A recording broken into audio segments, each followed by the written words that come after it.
question. Who of you is using Facebook, Twitter, Diaspora? Ooh. And all of that data you enter there gets to a server, gets into the hand of somebody who's using it. And the next talk is especially about that, because there's also intelligent machines and intelligent algorithms that try to make something out of that data.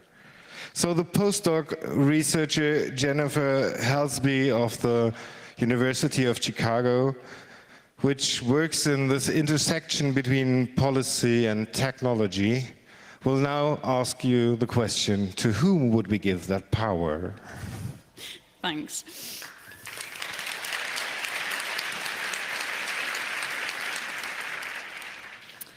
Okay, so today I'm going to do a brief tour of intelligent systems and how they're currently used, and then we're going to look at some examples with respect to the properties that we might care about these systems having, and I'll talk a little bit about some of the work that's been done in academia on these topics, and then we'll talk about some promising paths forward.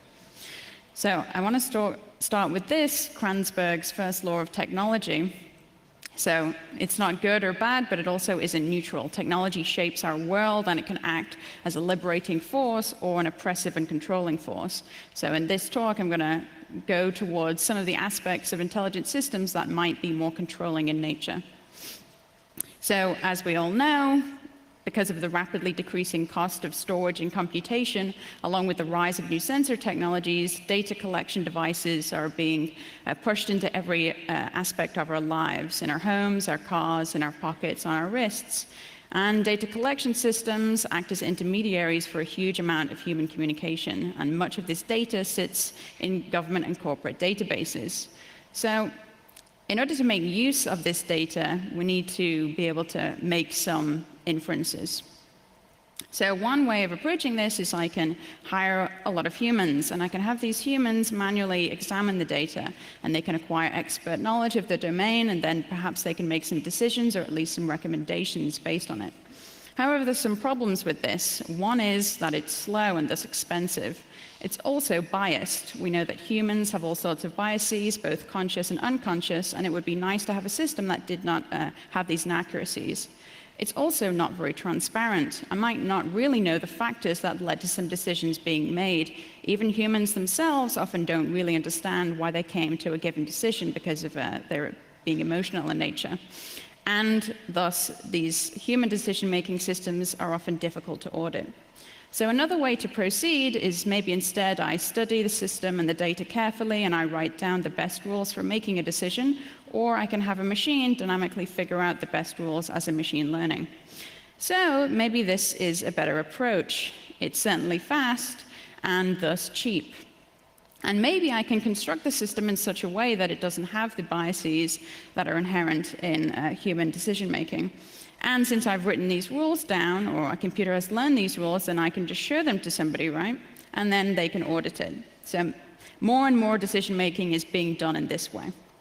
And so in this model, we take data, we make an inference based on that data using these algorithms, and then we can take actions. And when we take this more scientific approach to making decisions and optimizing for a desired outcome, we can take an experimental approach. So we can determine which actions are most effective in achieving a desired outcome.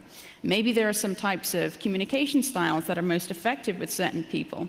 I can perhaps deploy some individualized incentives to get the outcome that I desire. And even if I carefully design and experiment with the environment in which people make these decisions, perhaps even very small changes can introduce significant changes in people's behavior. So through these mechanisms and this experimental approach, I can maximize the probability that humans do what I want.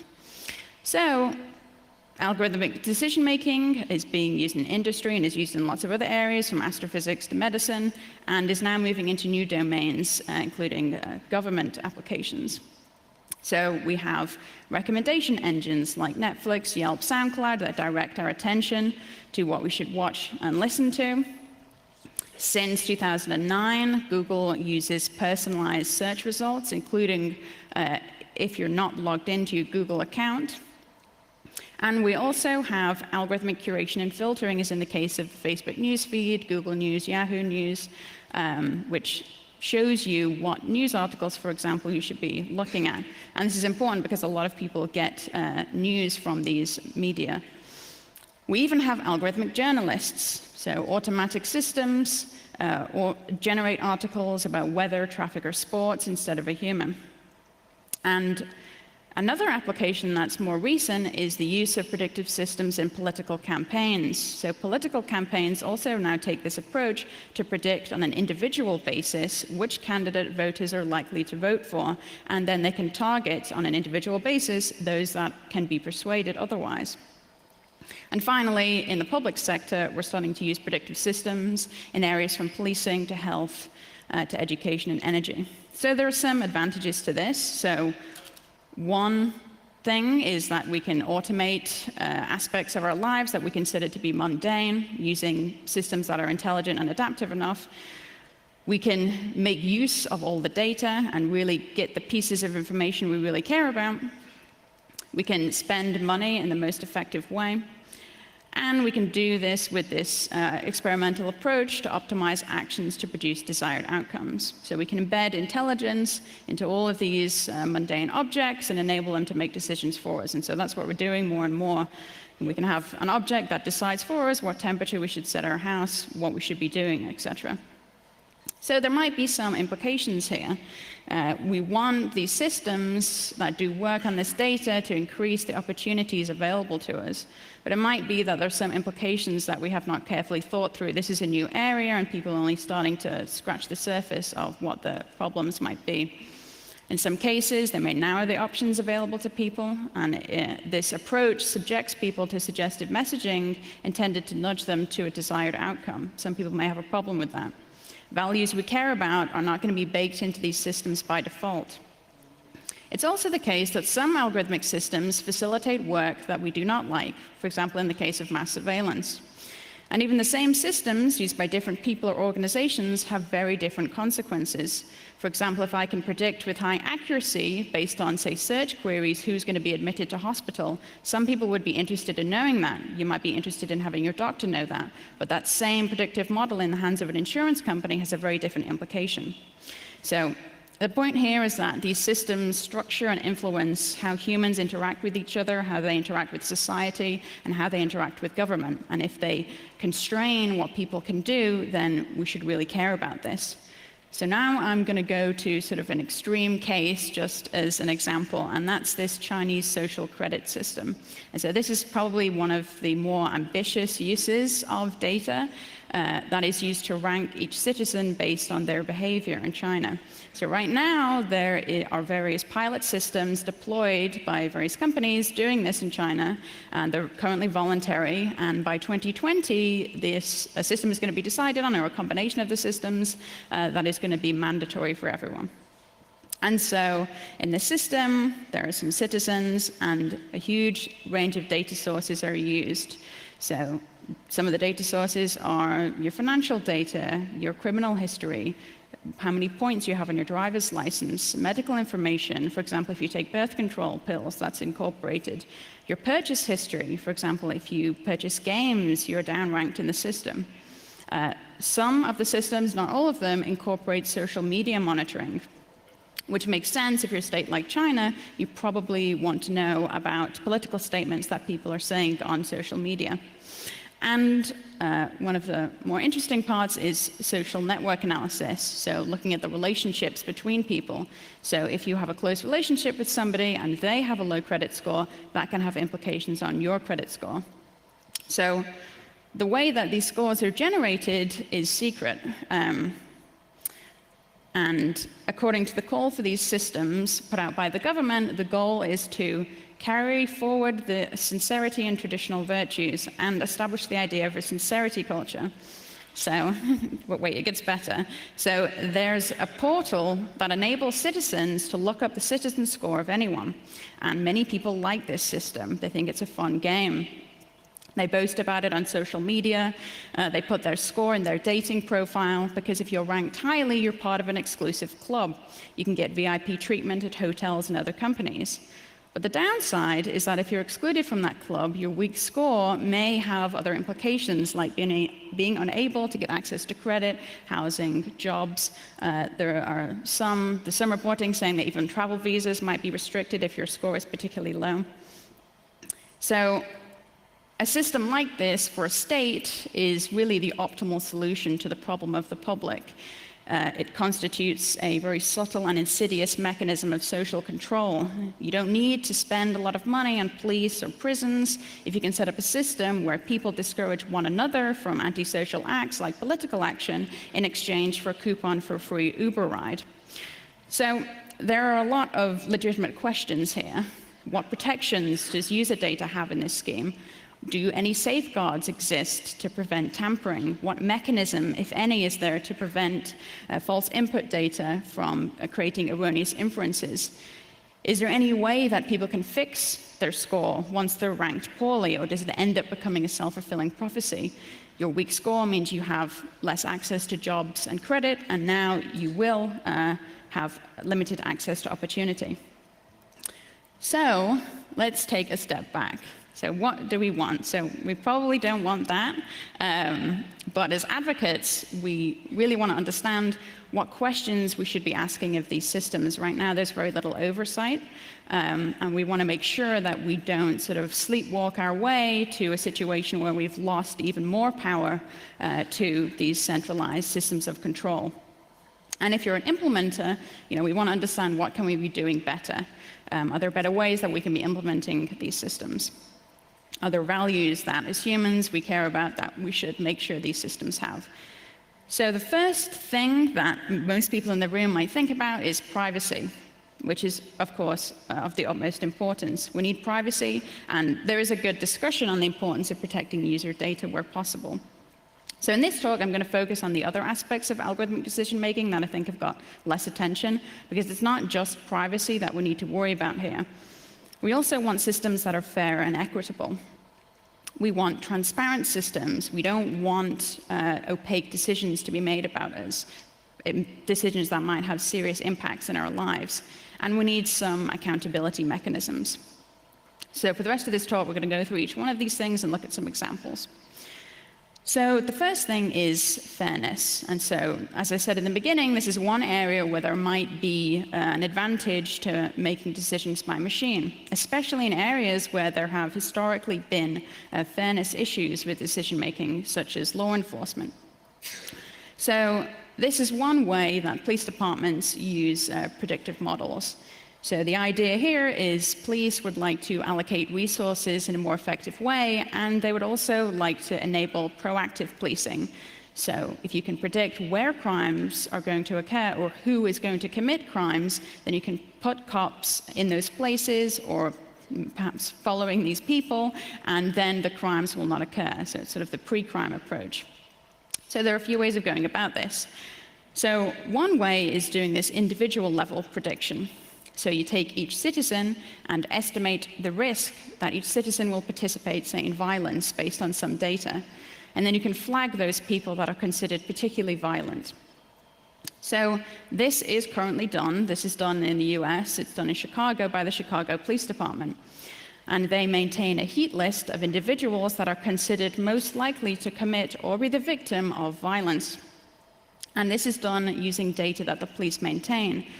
So the features that are used in this predictive model include things like, well, things that are derived from individuals' criminal history. So for example, have they been involved in gun violence in the past? Do they have narcotics arrests, and so on? But another thing that's incorporated in the Chicago Police Department model is information derived from social network analysis. So who you interact with as noted in police data. So for example, your co-arrestees, when officers conduct field interviews, who are people interacting with, and then this is all incorporated into this risk score. So another way to proceed, which is the method that most companies that sell products like this to the police have taken, is instead predicting which areas are likely to have crimes committed in them. So I take my city, I put a grid down, and then I use crime statistics and maybe some ancillary data sources to determine which areas have the highest risk of crimes occurring in them. And I can flag those areas and send police officers to them. So now let's look at some of the tools that are used for this geographic level prediction. So here are 3 companies that sell these geographic level predictive policing systems. So Predpol has a system that uses primarily crime statistics, only the time, place, and type of crime, to predict where crimes will occur. HunchLab uses a wider range of data sources, including, for example, weather. And then Hitachi is a newer system that has a predictive crime analytics tool that also incorporates social media, the first one, to my knowledge, to do so. And these systems are in use in 50-plus cities in the US. So why do police departments buy this? So some police departments are interested in buying systems like this because they're marketed as impartial systems. So it's a way to police in an unbiased way. And so these companies make statements like this. By the way, the references will all be at the end and they'll be on the slides. So for example, the predictive crime analytics from Hitachi claims that the system is anonymous because it shows you an area. It doesn't show you, to look for a particular person. And Predpol, it reassures people that it eliminates any liberties or profiling concerns. And HunchLab notes that the system fairly represents priorities for public safety and is unbiased by race or ethnicity, for example. So let's take a minute to describe in more detail what we mean when we talk about fairness. So when we talk about fairness, we mean a few things. So one is fairness with respect to individuals. So if I'm very similar to somebody and we go through some process and there is 2 very different outcomes to that process, we would consider that to be unfair. So we want similar people to be treated in a similar way. But there are certain protected attributes that we wouldn't want someone to discriminate based on. And so there's this other property, group fairness. So we can look at the statistical parity between groups based on gender, race, etc., and see if they're treated in a similar way. And we might not expect that in some cases, for example, if the base rates in each group are very different. And then there's also fairness in errors. So all predictive systems are going to make errors. And if the errors are concentrated, then that may also represent unfairness. And so this concern arose recently with Facebook, because people with Native American names had their profiles flagged as fraudulent far more often than those with white American names. So these are the sorts of things that we worry about, and each of these are metrics, and if you're interested more, you should check those 2 papers out. So how can potential issues with predictive policing have implications for these principles? So one problem is the training data that's used. So some of these systems only use crime statistics, other systems, all of them use crime statistics in some way.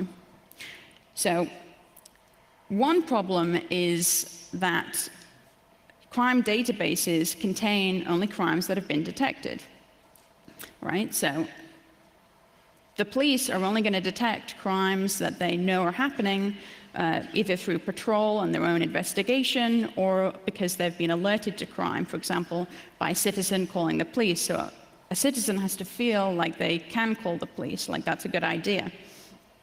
So some crimes suffer from this problem less than others. For example, gun violence is much easier to detect relative to fraud, for example, which is very difficult to detect. Now, the racial profiling aspect of this might come in because of biased policing in the past. So, for example, for marijuana arrests, black people are arrested in the US at rates 4 times that of white people, even though there is statistical parity with these 2 groups to within a few %. So this is where problems can arise. So let's go back to this geographic level predictive policing. So the danger here is that unless this system is very carefully constructed, this sort of crime area ranking might again become a self-fulfilling prophecy. If you send police officers to these areas, you further scrutinize them, and then again you're only detecting a subset of crimes, and the cycle continues.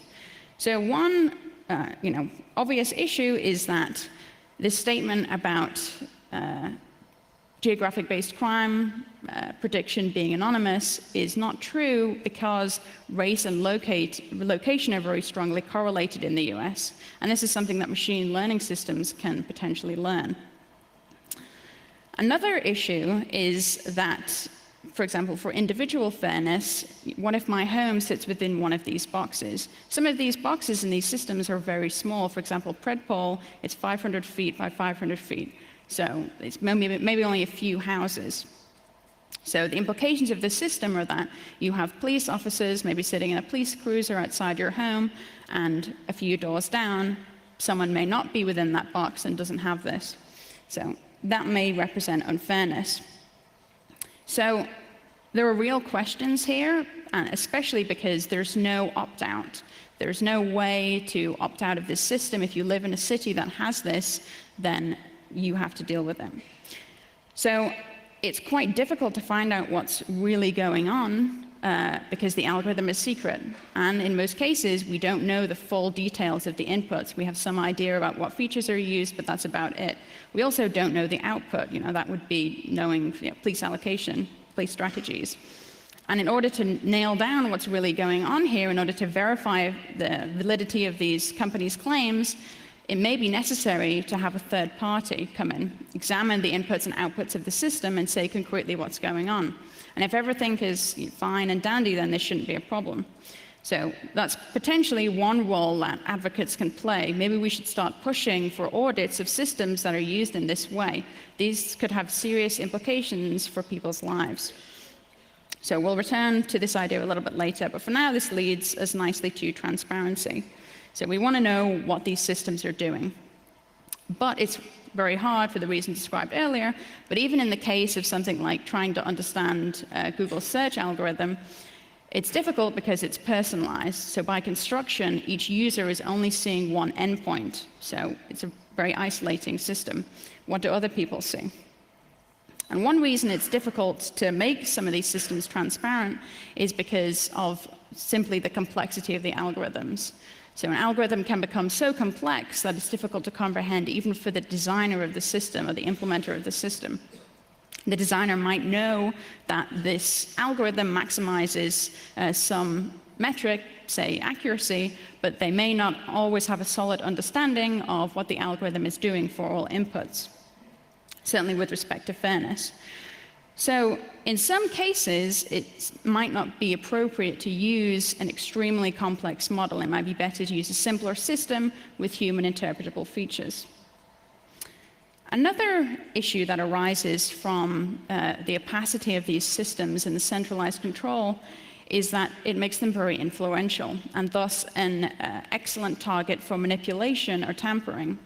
So this might be tampering that is done from an organization that controls the system, or an insider at one of the organizations, or anyone who's able to compromise their security.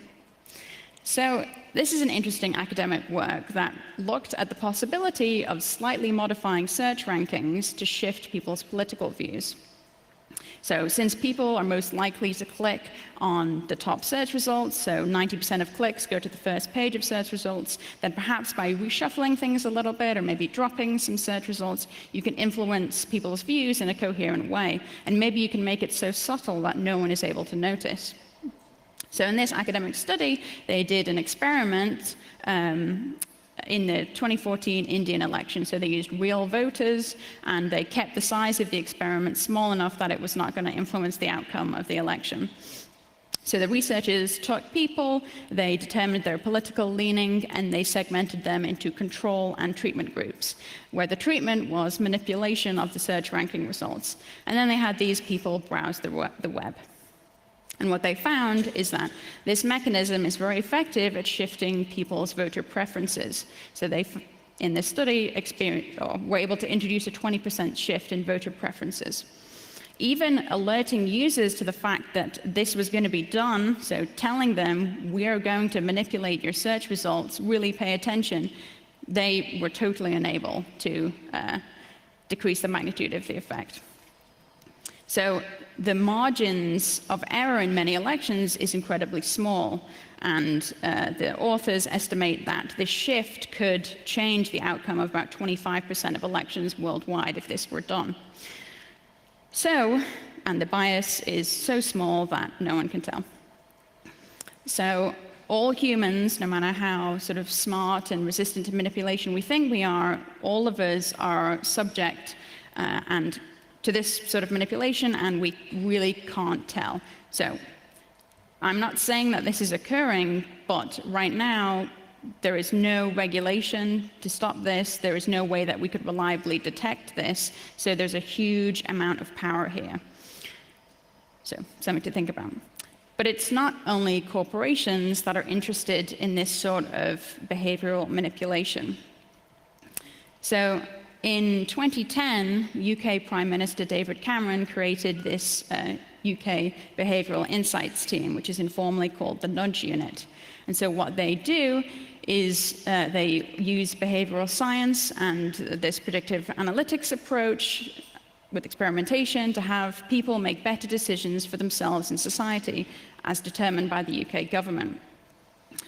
And as of a few months ago, after an executive order signed by Obama in September, the United States now has its own nudge unit. So to be clear, I don't think that this is some sort of malicious plot. I think that there can be huge value in these sorts of initiatives in positively impacting people's lives. But when this sort of behavioral manipulation is being done in part openly, oversight is pretty important. And we really need to consider what these systems are optimizing for. And that's something that we might not always know or at least understand. So for example, for industry, we do have a pretty good understanding there. Industry cares about optimizing for the time spent on the website. You know, Facebook wants you to spend more time on Facebook. They want you to click on ads, click on newsfeed items. They want you to like things. And fundamentally, profit. So already this has some pretty serious implications and has had pretty serious implications in the last 10 years in media, for example. You know, the optimizing for click-through rate in journalism has produced a race to the bottom in terms of quality. And another issue is that optimizing for what people like might not always be the best approach. So Facebook officials have said publicly about how Facebook's goal is to make you happy. They want you to open that news feed and just feel great. But there's an issue there, right? Because people get their news, you know, like 40% of people, according to Pew Research, get their news from Facebook. So if people don't want to, you know, people don't want to see war and corpses because it makes them feel sad. So this is not a system that is going to optimize for an informed population. It's not going to produce a population that is ready to engage in civic life. It's going to produce an amused population whose time is occupied by cat pictures. So in politics, we have a similar optimization problem that's occurring. So these political campaigns that use these predictive systems are optimizing for votes for the desired candidate, of course. So instead of a political campaign being well, maybe this is a naive view, but being an open discussion of the issues facing the country, it becomes this micro-targeted persuasion game. And the people that get targeted are a very small subset of all people, and it's only going to be the people that are, you know, they're on the edge, maybe they're disinterested. Those are the people that are going to get attention from political candidates. So, in policy, as with these nudge units, they're being used to enable better use of government services. So there are some good projects that have come out of this, increasing voter registration, improving health outcomes, improving education outcomes. But some of these predictive systems that we're starting to see in government are optimizing for compliance, as is the case with predictive policing. So this is something that we need to watch carefully. So I think this is a nice quote that sort of describes the problem. In some ways, we might be narrowing our horizon, and the danger is that these tools are separating people. And this is particularly bad for political action, because political action requires people to have shared experience and thus are able to collectively act to exert pressure to fix problems. So finally, accountability. So we need some oversight mechanisms. So for example, in the case of errors, so this is particularly important for civil or bureaucratic systems. So when an algorithm produces some decision, we don't always want humans to just defer to the machine, and that might represent one of the problems. So there are starting to be some cases of computer algorithms yielding a decision and then humans being unable to correct an obvious error. So there's this case in Georgia in the United States where two young people went to the Department of Motor Vehicles, they're twins, and they went to get their driver's license. However, they were both flagged by a fraud algorithm that uses facial recognition to look for similar faces. And I guess the people that designed the system didn't think of the possibility of twins. Yeah. So this is one, so they just left without their driver's licenses. The people in the Department of Motor Vehicles were unable to correct this. So this is one implication. It's like something out of Kafka. But there are also cases of errors being made and people not noticing until after actions have been taken, some of them very serious, because people simply deferred to the machine. So this is an example from San Francisco. So an ALPR, an automated license plate reader, is a device that uses image recognition to detect and read license plates, and usually to compare license plates with a known list of plates of interest. And so San Francisco uses these, and they're mounted on police cars. So in this case, San Francisco LPR got a hit on a car. And it was the car of a 47-year-old woman with no criminal history. And so it was a false hit because it was a blurry image, and it matched erroneously with one of the plates of interest that happened to be a stolen vehicle. So they conduct a traffic stop on her, and they take her out of the vehicle, they search her and the vehicle, she gets a pat down, and they have her kneel at gunpoint in the street. So how much oversight should be present depends sort of on the implications of the system. So it's certainly the case that for some of these decision-making systems, an error might not be that important. It could be relatively harmless. But in this case, an error in this algorithmic decision led to this totally innocent person literally having a gun pointed at her.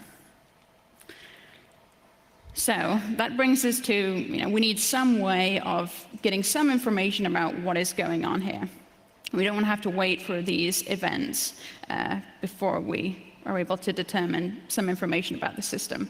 So auditing is one option to independently verify the statements of companies in situations where we have inputs and outputs.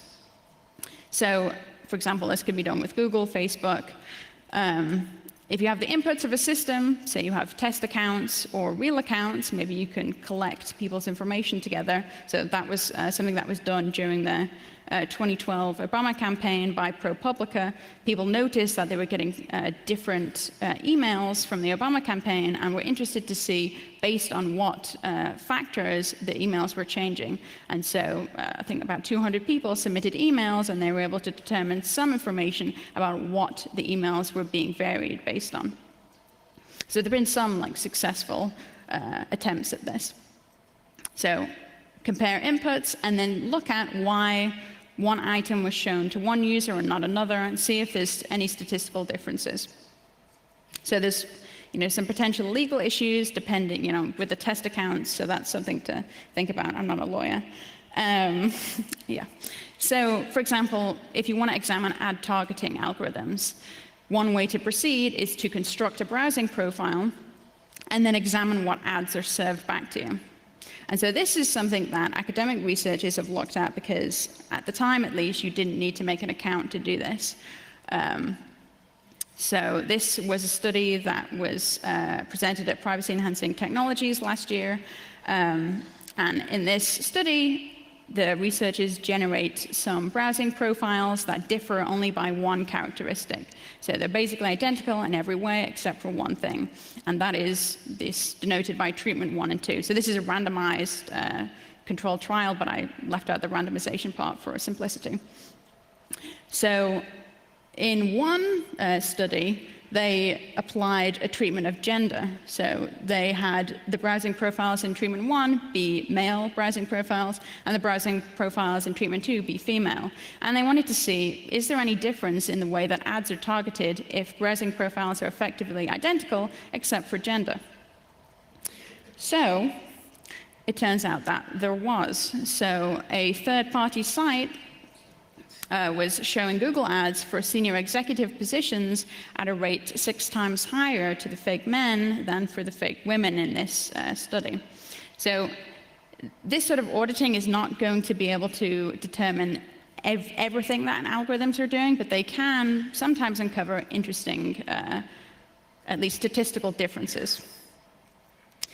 So this leads us to the fundamental issue. Right now, we're really not in control of some of these systems, and we really need these predictive systems to be controlled by us in order for them not to be used as a system of control. So there are some technologies that I'd like to point you all to that we need tools in the digital commons that can help address some of these concerns. So the first thing is that, of course, we know that minimizing the amount of data available can help in some contexts, which we can do by making systems that are private by design and by default. Another thing is that these audit tools might be useful. And so these 2 nice examples in academia so the ad experiment that I just showed was done using AdFisher. So these are 2 toolkits that you can use to start doing this sort of auditing. Another technology that is generally useful, but particularly in the case of prediction, it's useful to maintain access to as many sites as possible through anonymity systems like Tor, because it's impossible to personalize when everyone looks the same. So this is a very important technology. Something that doesn't really exist, but that I think is pretty important, is having some tool to view the landscape. So as we know from these few studies that have been done, different people are not seeing the internet in the same way. So this is one reason why we don't like censorship. But rich and poor people, from academic research, we know that there's widespread price discrimination on the internet. So rich and poor people see a different view of the internet. Men and women see a different view of the internet. We want to know how different people see the same site. And this could be the beginning of a defense system for the sort of manipulation, tampering that I showed earlier. Another interesting approach is obfuscation, injecting noise into the system. So there's an interesting browser extension called Ad Nauseam, that's for Firefox, which clicks on every single ad you're served to inject noise. So that's, I think, an interesting approach that people haven't looked at too much. So in terms of policy, Facebook and Google, these internet giants, have billions of users. And sometimes they like to call themselves new public utilities, and if that's the case, then it might be necessary to subject them to additional regulation. Another problem that's come up, for example, with some of the studies that Facebook has done, is sometimes a lack of ethics review. So, for example, in academia, if you're going to do research involving humans, there's an institutional review board that you go to that verifies that you're doing things in an ethical manner. And some companies do have internal review processes like this, but it might be important to have an independent ethics board that does this sort of thing. And we really need third-party auditing. So, for example, some companies don't want auditing to be done because of IP concerns. And if that's the concern, maybe having a set of people that are not paid by the company to check how some of these systems are being implemented could help give us confidence that things are being done in a reasonable way.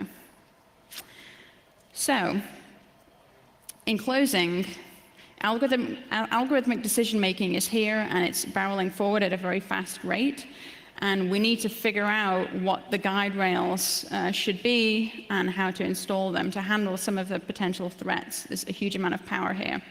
We need more openness in these systems. And right now, with the intelligent systems that do exist, we don't know what's occurring, really, and we need to watch carefully where and how these systems are being used. And I think this community has an important role to play in this fight, to study what's being done, to show people what's being done, to raise the debate and advocate, and where necessary, to resist. Thanks.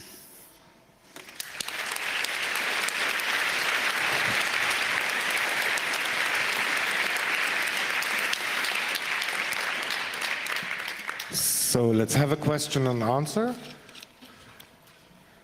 Microphone 2, please. Hi there.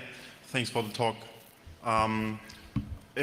Since these pre-crime softwares also arrived here in Germany with the start of the so-called cobweb system in southern Germany and Bavaria, Nuremberg especially, where they tried to predict burglary crime using that criminal record geographical analysis, like you explained, leads me to a twofold question. First, have you heard of any research that measures the effectiveness of such measures at all? And second, what do you think of the game theory if the thieves or the bad guys know of the system and when they game the system, and they will probably win?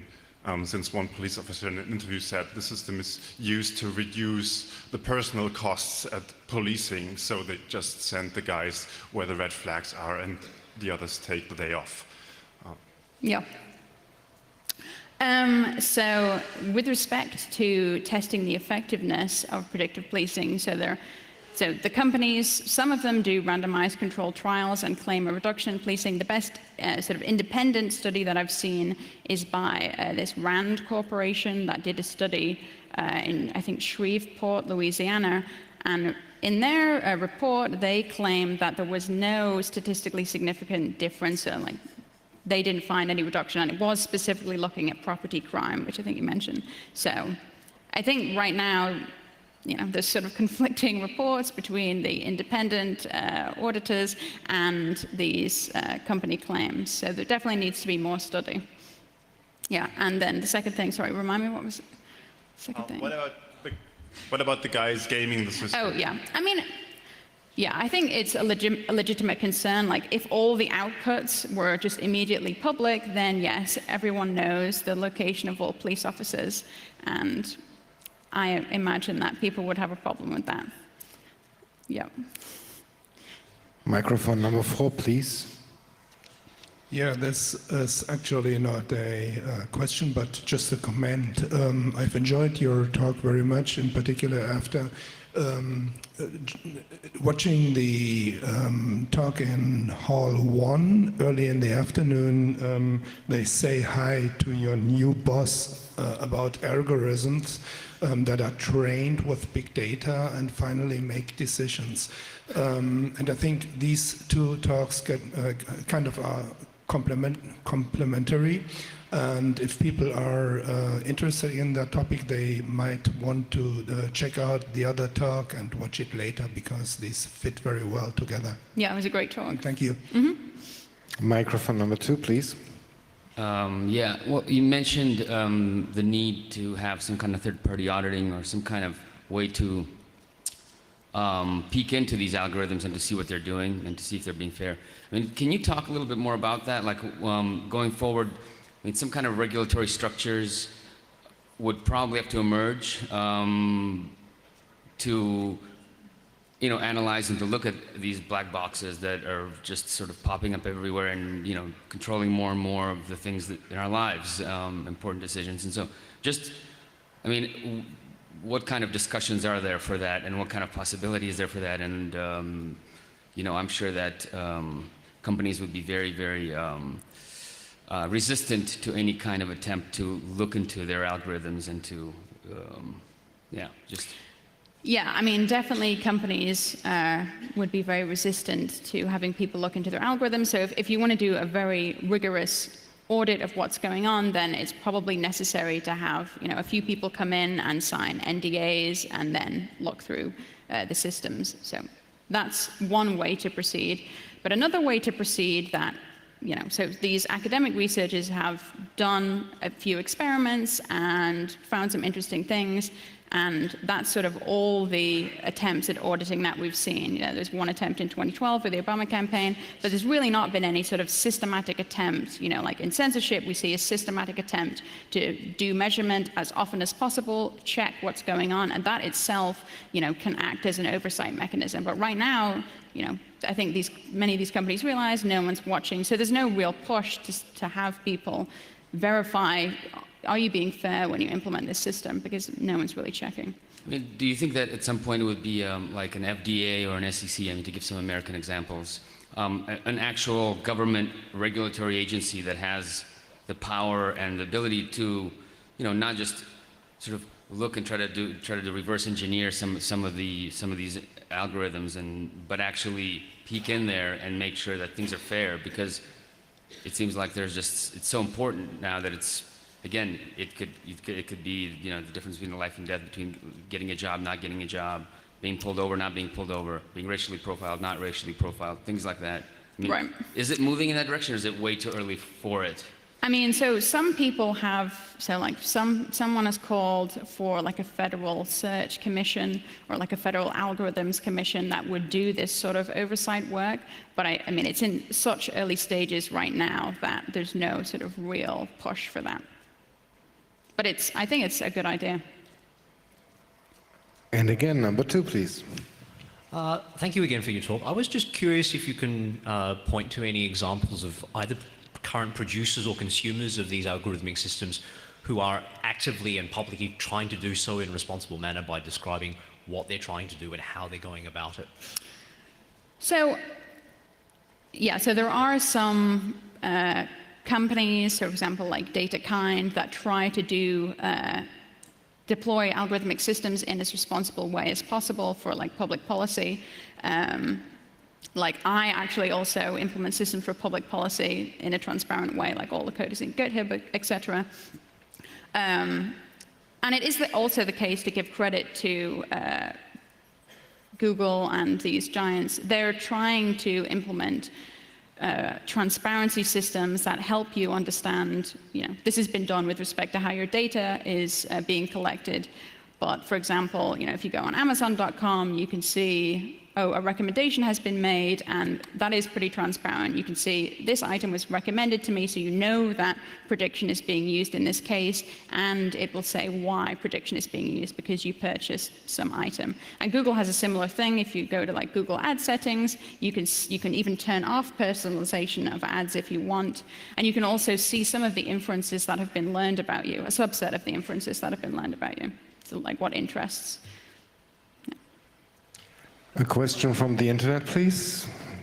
Yes, Billet Q is asking, how do you avoid biases in machine learning? A resume analysis system, for example, could be biased against women and minorities if used for hiring decisions based on known data. Yeah, so one thing is to just explicitly check. So you can check to see how positive outcomes are being distributed among those protected classes. You could also incorporate these sort of fairness constraints in the function that you optimize when you train the system. And so if you're interested in reading more about this, the 2 papers, so let me get a references. There's a good paper called Fairness Through Awareness that describes how to go about doing this. So I recommend this person read that. It's good. Thank you. Microphone 2, please. Thanks again for your talk.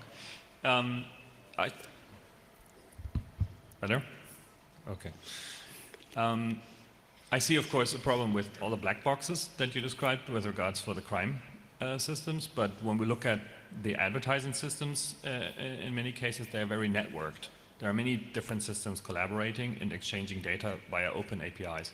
RESTful APIs and various demand-side platforms and audience exchange platforms and everything. So can that help to at least increase awareness on where targeting, personalization might be happening. I mean, I'm looking at systems like BuildWith that surface what kind of JavaScript libraries are used elsewhere. So is that something that could help at least to give a better awareness and listing all the points where you might be targeted? I mean, so like with respect to advertising, the fact that there is behind the scenes this like complicated auction process that's occurring just makes things a lot more complicated. So for example, I said briefly that, they found that there's this, statistical difference between how men and women are treated, but it doesn't necessarily mean that, the algorithm is definitely biased. It could be because of this auction process. It could be that women are considered more valuable when it comes to advertising, and so these executive ads are getting outbid by some other ads. And so there's a lot of potential causes for that. So I think it just makes things a lot more complicated. I don't know if it helps with the bias at all. Well, the question was more in direction, can it help to surface and make people aware of that fact? I mean, I can talk to my kids probably, they will probably understand, but I can't explain that to my grandma, who's also looking at an iPad. So the fact that the systems are, I don't know if I understand. Okay, I think that the main problem is that we are behind the industry efforts to being targeted at, and many people do know, but a lot more people don't know, and making them aware of the fact that they are target, right, in a way, is something that it can only be shown via third parties that dispose that data and make audits in a way, maybe in an automated way. Right. Yeah, I think it certainly could help with advocacy, if that's the point, yeah. Another question from the internet, please. Yes, on IRC, they are asking if we know that prediction in some cases provides an influence that cannot be controlled. So R4V5 would like to know from you if there are some cases or areas where machine learning simply shouldn't go. So I think yes, I think that it is the case that in some cases machine learning might not be appropriate. For example, if you use machine learning to decide who should be searched. Like, I don't think it should be the case that a machine learning algorithm should ever be used to determine probable cause or something like that. So if it's just one piece of evidence that you consider and there's human oversight always, maybe it's fine. But we should be very suspicious and hesitant in certain contexts where the ramifications are very serious, like the no-fly list and so on. And number 2 again. A second question that just occurred to me, if you don't mind. Until the advent of algorithmic systems, when there have been cases of serious harm that's been resulted to individuals or groups, and it's been demonstrated that it's occurred because of an individual or a system of people being systematically biased, then often one of the actions that's taken is pressure is applied, and then people are required to change, be held responsible, and then change the way that they do things to try to remove bias from that system. What's the current thinking about how we can go about doing that when the systems that are doing that are algorithmic? Is it just going to be human oversight and the humans are going to have to be held responsible for the oversight? So in terms of bias, I mean, if we're concerned about bias towards particular types of people, that's something that we can optimize for. So we can train systems that are unbiased in this way. So that's one way to deal with it. But there's always going to be errors. So that's sort of a separate issue from the bias. And in the case where there are errors, there must be oversight. So one way that one could improve the way that this is done is by making sure that you're keeping track of confidence of decisions. So, if you have a low confidence prediction, then maybe a human should come in and check things. So that might be one way to proceed. So there's no more question. I close this talk now. Thank you very much. And a big applause to Jennifer Halsby.